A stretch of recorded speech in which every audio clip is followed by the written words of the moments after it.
Konnichiwa. My name is Carlos. I'm from ARRI Asia, the senior manager for ARRI business here in Japan.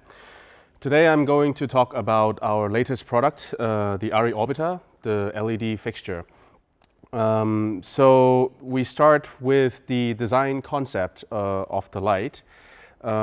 This light has been designed in a special, different mindset compared to our other lights before, where we concentrated in creating the best light source possible. And by changing the different type of accessories, this could be turned into any type of light. For example, with accessories over here, we have it on the dome. We can have it with the open face optics, as well as different light banks and so on. And also the core of this light is the brand new LED light engine. We call it the Spectra. The Spectra is a new LED light engine which consists of 6 different colors. So with the sky panels and with the L series, we have in the old days we had RGBW for color LED light engine, and this time we took away the white and we added amber, cyan, and lime. With this additional colors into the LED light engine, we are able to expand the color gamut to a much wider color space. So the color rendition of this light has greatly improved. The CRI is now 99. TLCI is 95, and the new standard TM30-15, we're at 94. So it is a very, very high quality light source that we have designed and came up with. With the light engine together, to make this whole system works, we have what we call the QLM, the quick lighting mount. Here we have 2 parts of the lighting mount. We have a mechanical mount on the outside rim, and we have a electrical mount, electrical contacts here inside of the mount itself. All of our accessories comes with electric contacts on them. For example, you see here we have a 5-pin contacts here on the ARRI open face 30-degree optic. So at any given time, the optic will actually communicate with the body to tell the body what is actually attached. To mount the accessory is very easy. There's a metal pin here at the bottom. You would line it up with the hole, put it in, and turn it clockwise. And once you hear the click, it is mounted. In the front here, I would also go through the body design of the Orbiter light. So at the front here, we have actually a communication port that actually is reserved to use for future accessories to provide additional power and perhaps even communication channel. If we look on the body design of the light, we have here out front, the top part here is actually the light engine of the light. The middle and the bulk of the body is containing a heat sink as well as a large diameter fan. And at the back here is the sealed compartment for the control electronics. The Orbiter is designed with a weatherproof concept in mind, so you can actually use it in rain and snow conditions and it would be fine. The actual IP rating is now being tested, and once we have the exact rating, we will then release it, of course, to the general public.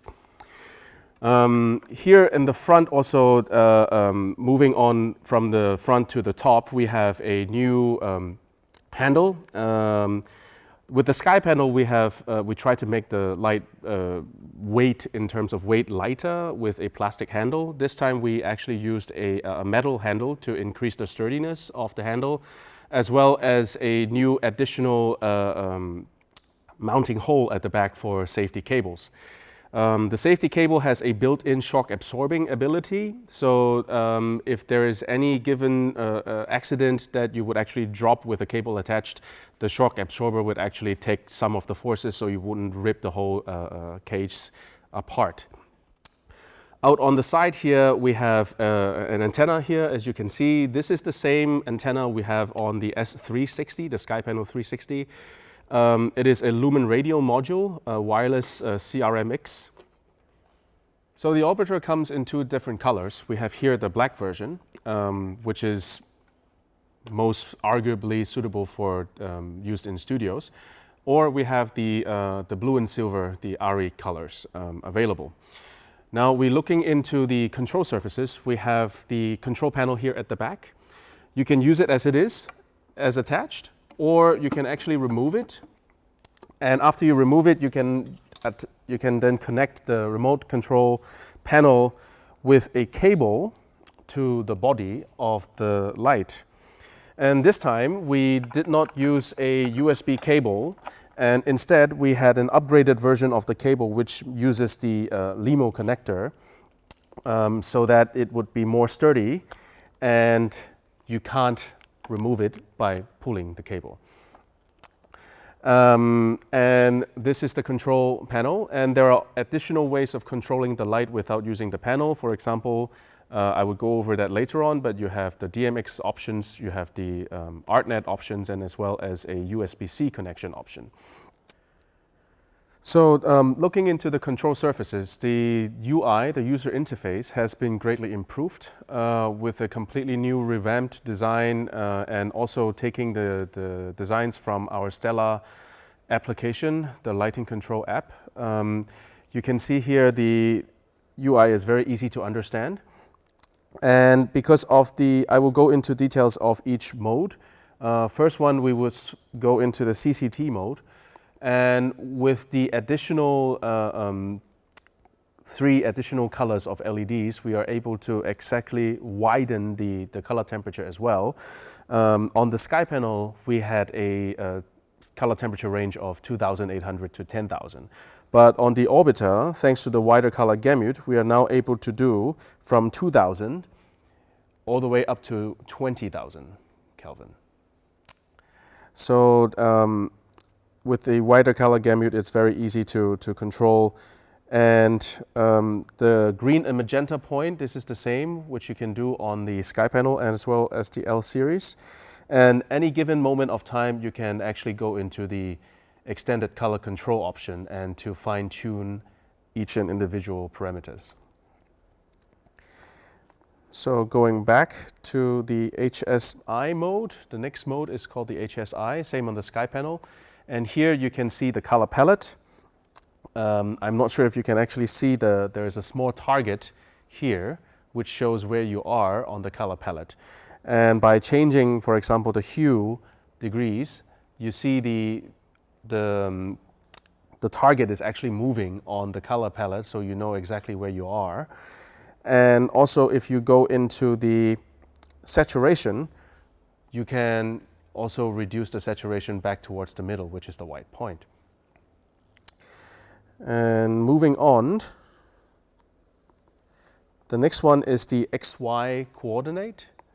The XY coordinate mode was first introduced with the SkyPanel. So it was a very highly received mode.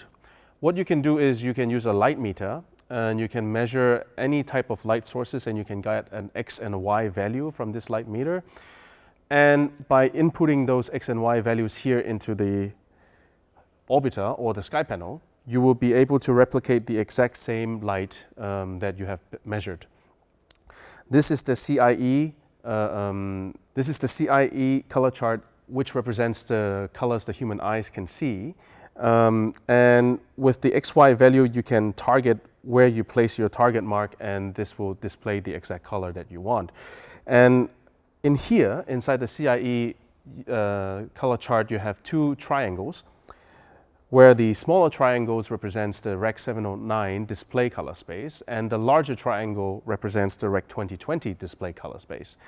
What it means is if you are to use the orbiter in a 4K project or 8K project, for example, you can try to keep your color selections within the larger Rec 2020 color space so that what you see is what you get.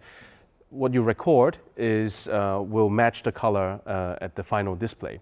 if you are to use a color that is outside of the triangles, you can see it with your eyes. The camera can capture the color, but the problem is the display will not display the colors properly because it's outside of the display's color space. So it is as a reference only, of course. You can always adjust the color at the post-production if you want to, but to make things easier, we put in the 2 triangles as a reference. The next one is the RGB ACL mode. On the sky panel, this is called the RGBW mode. What it does is you can individually control the different percentage of the individual color LEDs. So red, green, blue, amber, cyan, lime, you can dial in the individual percentage to mix your own colors. The next one is the gel selection. With the new UI, it is now very easy to select the gel that you want to work with. You can change the brand here with the brand button. You can now it currently is in Roscoe, but if you press it once, it goes to Lee. And you can select different category of gels. So for example, if I go to the cosmetic filter, I can select whatever gel I want. Additional function is what we call no color mode. So you can press that no color. What it means is you can take the gel off the light source. And when you press it again, you basically put the gel back in front of the light source. We also have updates on the gel selection mode because on the sky panel, the base color CCT, the base color temperature, when you are using the gel, you can only select either tungsten or daylight. But here on the Orbiter, with the additional new light engine, we can actually select the whole range of color temperature as the base CCT. One of the reasons why we did this, of course, is because different bulb manufacturer, different light source manufacturer, they have different color temperatures.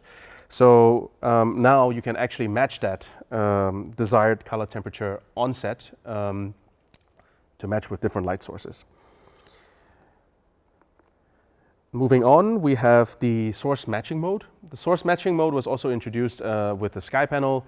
What we did is actually we went around and we measured all sorts of light sources, what the XY value and the spectrum of these light sources, and then we programmed them into the light so the light can replicate and simulate all these different types of light sources.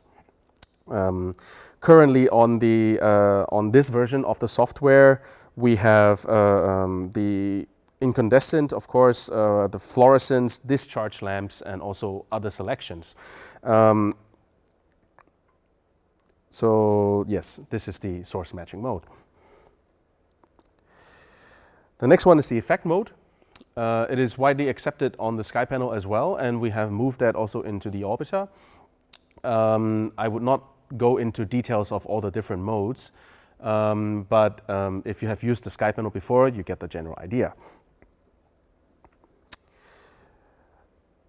The new addition to the Orbiter is what we call the color sensor mode. On the top of the Orbiter here, what we have is actually we have a color sensor over here on the top of the light. And this color sensor reads the XY value of the surrounding ambient light, as well as the color temperature and the green magenta point. So at any given time, you can turn this mode on, and there are 2 operational modes. One is called the momentarily mode, which means it's a single measurement, and it would replicate the same light, the same ambient light. And the next one is the continuous mode, which means it is continuously measuring and updating the measurements. So both modes you can activate and use this in different sort of applications. And we're also considering in the future, we would have an extension cord or extension module for the sensor, so you can actually mount the sensor in other places as well. And the next one is a favorite settings. What we did with the favorites is you can have, you can save all sorts of different settings in the favorite modes. So different color modes, different gels, and also different of user settings. You can save that as many as you want into the favorites, and you can export them later so that you can import into other lights as well, or you can save them and use them for a next production. So moving on, the Orbiter has a range of sensors that are built in. For example, we have our temperature sensors that are built into different locations inside the light so that you can read out the different temperature readings when you want to. If there is an occasion where the light would overheat, you would actually get a warning message on the display, or if you are using a control desk which has an RDM function enabled, you would actually get a warning message on the control desk as well. If you don't change or you don't dim any settings on the light itself and the temperature continues to rise, to protect itself, the light would start to dim down automatically. And after the light has reached a safe temperature, the light would start to dim back on again. And this is really for self-protection because the light engine is very sensitive to heat. So for the protection method, we have built in this safety measure, which is the same on the Sky panel as well as the L series. So besides the temperature sensor, we have also built in a magneto sensor. So the light would always know which direction is actually pointing at. We have also a light sensor on top of the display here so that the display would actually automatically dim up or down depending on the surrounding lights brightness so that it would not draw too much attention. And we also have a gyro sensor built in this time. The gyro sensor records the roll and tilt of the light, so the positioning of the light as well. And on top of that, as I explained earlier in the beginning, all our accessories has a mechanical contact as well as electrical contact. The electrical contact provides the information to the body, so the body actually knows what is connected to what accessories is being connected with. So all these information, we can stream that to the camera, and so these can be saved as metadata. So later on, you can use this data in the post-production or in VFX suites to recreate this light source very, very accurately. So we have three different operational mode. We have the high color rendering mode. So the light will take care of the highest possible color rendition possible with the light output. The next one, what we call is a high output. So the light would sacrifice a little bit of the color rendition, but by doing that, you would have a additional 15 to 20% light output punch. And then the last one, we have what we call a low noise mode. So with this mode on, the fan and the light will be slowed down to a very, very slow turning speed depending on the environment, ambient temperature. So with a sound sensitive environment, you would probably select this mode. So the next I would go through the connectors of the light. We have made some changes, as you can see here. The first obvious change, we have added an SD card slot here. So with the additional SD card slot, what you can do is you can import and export all your favorite settings, as I mentioned earlier. And you can also export system log files for service purposes and also to update different firmwares in the future. And perhaps some additional features in the future with firmware upgrades, so we're still working on it. And the next one we have, upon request from customers, we have added additional USB ports. So now we have 2 USB-As and 1 USB-C. The USB-As, of course, you can use them to power different accessories. For example, you can put in a small router and power that from there, so you can control the light via Wi-Fi. The USB-C port, you can connect it directly to your computer and you can then control the light from the computer as well. And the next one is we have the DMX ports in and out. Nothing new there. But for the Ethernet, we have added one extra port this time, so you can actually do LAN cable with daisy chain possibility. So with the additional port, we have enhanced the possibility of using ArtNet and of course SACN. With the additional traffic with the Orbiter, different modes and also additional channels, maybe it would be a better choice to use the ArtNet as well as the SACN, given the situation is probable. We have here a metal plug. The metal plug is actually a connection that we have made towards the camera. This is the first light that we have designed a communication platform between a light and our cameras. As I mentioned earlier, we have all sorts of data that we can stream to the camera to save as a metadata for post-production. But we are also considering and working on future functionalities which we can take advantage of this communication platform. The light itself can be powered by DC, by battery. Here we have a DC input, a 3-pin XLR input. It takes 48 volts DC power and up to 10.5 amps. And with the standard AC possibility, we have built in the power supply unit this time, so there is no external power supply. You can have DC in and also DC chain the AC power. In Japan, it's 100 volts, so you can DC chain up to 3 units at a time. So with the Orbiter, we also considered different mounting options. We have added this time what we call a quick release option. So there is a handle here in the front, a latch, and also there is a same one at the opposite side. Once you pull down on both latches, you can basically just pull up the light and you can remove the light and mount it into different places. To put it back in, you just slide, match the slot, and just drop the light back in and it locks back. So it's very, very easy to dismount or mount the light. And that's why we also have different yoke options. This currently here is our single yoke. We have also a yoke for 4 units, as well as a yoke for 6 units. And there will be also possibility of different type of yokes additional in the future. Now, with the launch of the Orbiter, we have different accessories that will launch at the same time. I would like to go through them together with you. The first one I have here on my hand is what we call the open phase optic. This is a 60-degree angle. Of course, you can mount barn doors on them if you wish. What it is basically a reflector, a faceted reflector built inside to simulate a PAR kind of a light source.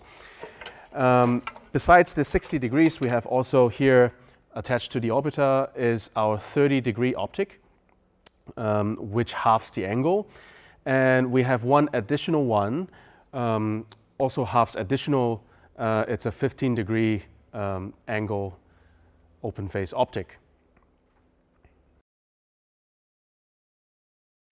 Now the next optic I would like to go through is our dome optics. These are made by a company called DOP Choice. We have 3 different sizes. What I'm holding here is the small version of the dome. Attached to the black Orbiter here is the medium size, and over here attached to the blue and silver one is the large size dome. And of course, different size gives you different softness of the light. And that is the dome optics. We have here also light banks made by DOP Choice. We have the light bank medium, as well the light bank large over there. And we also provide a light bank called the Octar. This is the 4-feet Octar. And it also comes with a snap grid option, so you can have egg rates in front of the light bank as well. So these are our current lineup of accessories. Of course, we have additional accessories planned. For example, the Fresnel optics and as well as the projection optics. Those are planned within the year, so hopefully we can have them released before the end of this year. And also some future optics are planned, for example, a zoom optics, as well as a menu version or electric version of zoom unit. We are also looking into this. And regarding customer shipment, the first international customer shipment will start in September of 2020. And considering the fact of different certification processes, it might be around October time before the Orbiter will arrive here in Japan.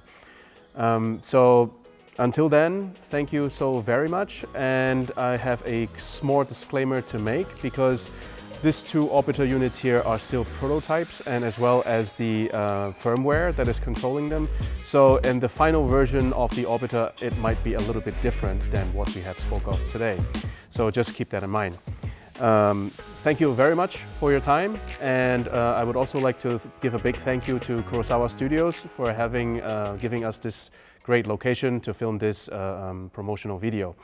And of course assistance from ARRI Image Technology to film this clip. So thank you very much, and hopefully see you all again very soon.